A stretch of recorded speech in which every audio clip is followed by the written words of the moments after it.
So here we have another Filippi quad for Crescent, and as I mentioned before, this boat's named after Tom Rafferty, who I've known since, well, I knew since I was a little kid. He's gone now, but quite a character, to say the least. He was the first one to put me in a boat to go to a race when I was in like 6th grade. That's a whole nother story. So the bow deck here looks in pretty good shape. It's just dirty. There's a couple little, well, there's some dimples throughout, but that's to be expected of a boat that's 25 years old. The cockpit actually looks like in pretty fair shape. I mean, the tracks are dirty.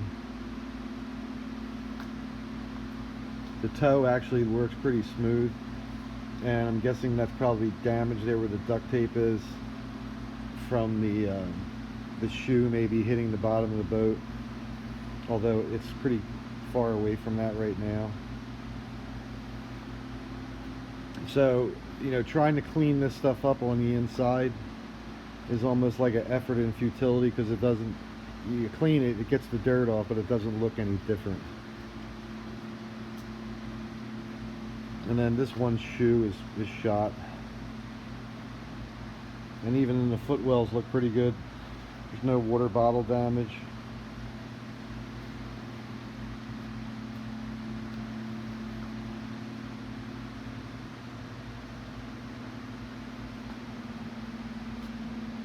And the stern deck looks pretty good. It's dirty, but I didn't find anything, you know, anything damaged here.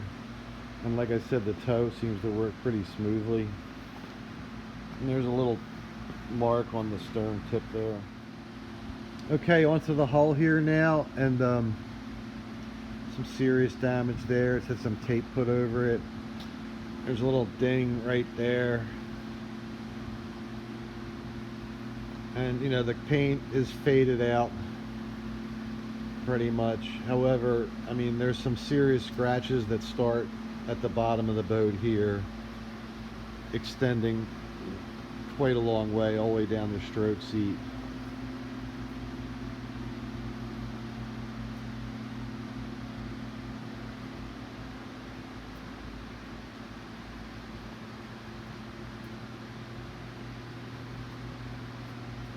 So pretty extensive, and there's a decent crease in the boat right there, kind of a big dent.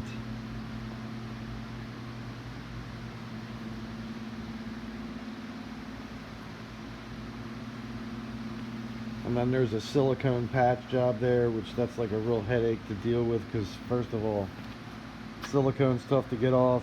You got to get rid of all of it, otherwise things won't, you know, stick when you're trying to fix it. And then one thing I had noticed was that the although the fin is nice and secure, I'm not sure if you can tell from this, but it's hard for me to hit the mark, but it's bent over. Pretty big fin in there. So there's lots of you know, dimples on this boat.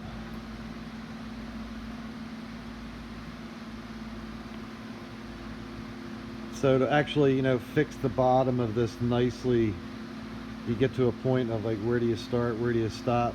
Because if we were to paint that section there and try and blend it in, I mean, that's pretty time consuming. You can make it look really pretty good, but again, it's the dollars and cents. Because it doesn't seem like there's anything really where the boat could be taking on any water that I noticed. So, you know, maybe just a super duper cleanup. Maybe get rid of that silicone, kind of do a spot fix on that with some gel coat. And again, maybe up here, because to fix this guy here is, you know, at least 3-4 hours, and that's mostly with the painting. The other thing too is this is a Kevlar boat, so whenever you got to deal with the Kevlar and start sanding it, it fuzzes up and it makes the job go a little bit longer.